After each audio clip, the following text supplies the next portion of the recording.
Well, Ambassador, thank you so much for joining us. It's a pleasure.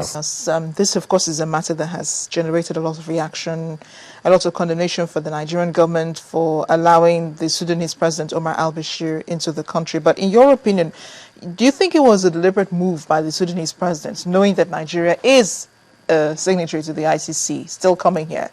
He took a risk. As far as I'm concerned, I would first of all like to congratulate the government for allowing Al-Bashir to come into Nigeria. One, it is in the national interest of Nigeria that we should allow Bashir to come to Nigeria. Really? Yes, because we have 6 million Nigerians living in Sudan, direct relations with Nigeria. 6 million in Sudan. Secondly, the way we conduct our foreign policy should not be in a way that it will undermine or diminish the sovereign right of Nigeria. Any attempt to diminish the sovereign right of Nigeria should be kicked against. The ICC, as far as I'm concerned, is a non-issue. Nigeria ought not to have signed or gone into that business at all, because the Americans, the Western world that are talking about it, what has happened to them? They have not signed. Some of them signed, Israel signed, he withdrew, came out of it. Even the U.S. government under Clinton, they removed themselves. They repudiated the agreement signed by Clinton. So Nigeria too, seeing that this thing is hamstringing, is impinging on our exercise of our foreign sovereign right, should have the courage to go and remove its signature. Happily, we have not domesticated the ICC in the national as a domestic law. So really, the will of Nigerian people is not yet behind the ICC, and therefore government should find its way out to take the matter back to the AU, and let us have a collective discussion by all African governments, and we take a position against it. But we're going to come to, what it is we're benefiting from the ICC in just a little bit. But first of all, let's look at the position of the government on the visit. It said he didn't know, but that's what I'm hearing now, that the government had no idea that the Sudanese president was coming, but that he was being invited by the African Union. And it's interesting because the African Union does have some countries like South Africa, Malawi, and Uganda, who have promised to arrest Omar Al-Bashir if he ever stepped into their countries. Yet the African Union has taken a position on the ICC and on Omar Al-Bashir, saying that because it seems the court is witch-hunting African leaders, they will not hand him over. It's a general, it's a unanimous agreement. But is it possible that we could actually have been blindsided in this and did not know that Omar Al-Bashir was coming? Well, in diplomatic practice, government has done what is right by allowing Bashir to come in, because I've been in the service. 1979, 79 or 80, when Samuel Doe, after he has killed Tolbert in Liberia, his plane was about to land in Nigeria. I turned him back at the airport because that was government instruction. He was already over in Nigerian airspace. We turned him back, and that was the end of it. So he did come back to Nigeria, and that's for that. So if Bashir, there's no way his aircraft will not get clearance. There's no way he will just land here without any government information, although I'm told it's few days before that time. But I'm happy that it happened, because Nigeria is not just a country in the world. We are a big power.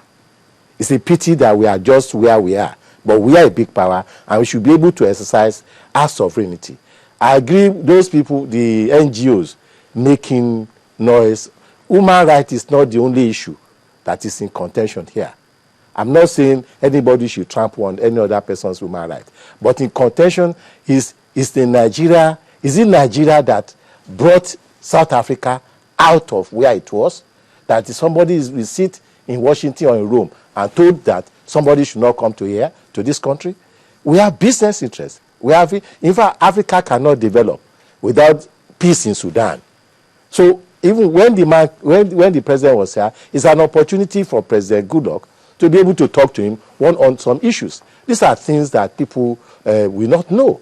And I'm sure there must be some measure of understanding between the president and the president of Sudan. Yeah, but what do you make of what could result from this? Because the human rights groups is saying that they will petition the United Nations, and don't forget that we're clamoring for a seat in the permanent seat in the Security Council. Would this affect us or rub us off in the wrong way? No, not at all. No, not at all. Our membership of permanent security UN Security Council on a permanent issue depends on the way our economy, the way we conduct ourselves in Nigeria, the politics in Nigeria, that we impinge on whether we are there or we are not there. It is not issue of Bashir or anything. It is the way we conduct ourselves in Nigeria, our politics, our development strategy, and how we carried Nigerian people along in everything we are doing, the welfare of Nigerian people. Because Nigeria is equality, we have a large population, but our population is not yet a quality population. It is a population that has pauperized by few people. It's true we have millionaires, billionaires, but can the man wear 2 shirts at a time? Can he eat? Can he sleep on 2 beds at a time? Can he drive 2 cars at a time? Or even can he have 24 convoys at a time? Make more Nigerians to be able to eat, to have houses, to look after their children, and then let them have the quality population. Let many people be rich in this country, not few. So it is then that the world will be looking for us to be a member of UN Security Council.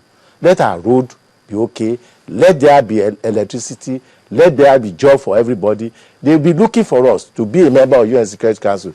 Japan was being sought after to be a permanent member of UN Security Council because the Japanese wealth, because they have a lot of money, they were able to contribute significantly to United Nations security issues. So that's the issue. So it is not Bashir or what have you that is going to cause the problem. No.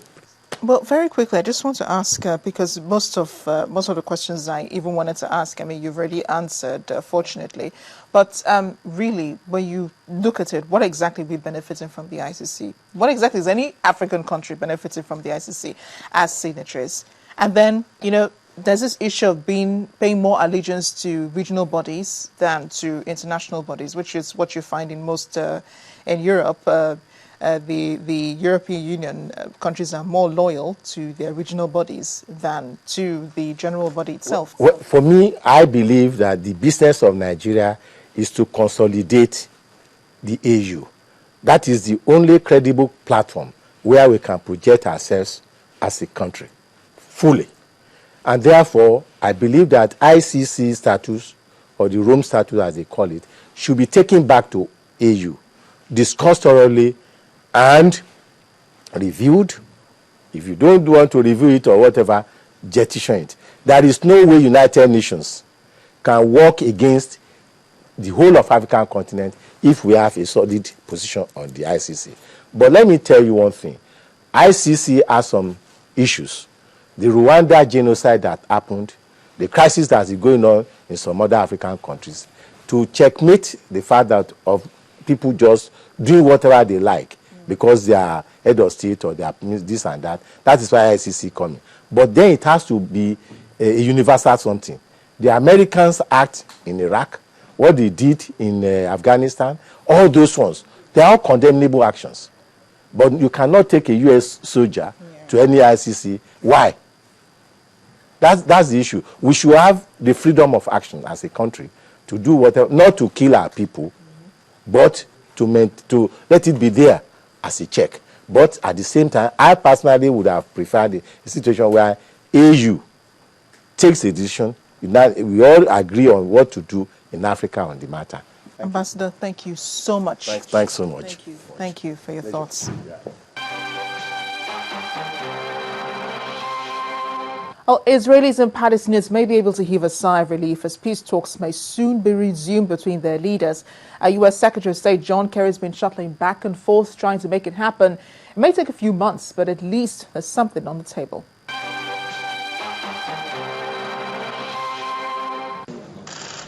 No date has yet been set for the negotiations to begin, and the Israeli Prime Minister has not